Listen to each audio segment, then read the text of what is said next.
గోల్కొండ కోట ముందుగా 11వ సెంచరీలో కాకతీయ రూలింగ్ కింద అయితే ఉండేది ఇది గోల్కొండ మొత్తం. 11వ సెంచరీలో ఒక గొల్ల వ్యక్తి గొర్రెలను కాసుకోవడానికి పైకొచ్చి ఆయన కళలో ఒక దేవత కనిపించి ఇలా చెప్పినప్పుడు ఆయన ప్రతాపరుద్రుడికి చెప్పారు ఈ మాట. ప్రతాపరుద్రుడికి ఇలా దేవత నా కళలో కనిపించారని చెప్పాను. అప్పుడు ఈ గోల్కొండ కొండ పైన అది గుడి అయితే నిర్మించారనమాట. మట్టితో ఒక గుడి నిర్మించారు. అందుకే గొల్ల వ్యక్తి చెప్పడం వల్ల ఈ గోల్కొండకి అయితే గొల్లకొండ అని అయితే పిలిచేవాళ్ళు 11వ శతాబ్దంలో.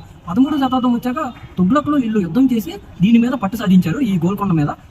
పట్టు సాధించాక మళ్ళీ కొన్ని సంవత్సరాల తర్వాత మళ్ళీ కాకతీయ రూలింగ్ లో ఉన్న ముస్లిం రాజులు అయితే మళ్ళీ దీని మీద యుద్ధం చేసి మళ్ళీ దీన్ని తెచ్చుకున్నారు. అప్పుడు మళ్ళీ కన్స్ట్రక్ట్ చేశారనమాట దీని గోల్కొండ.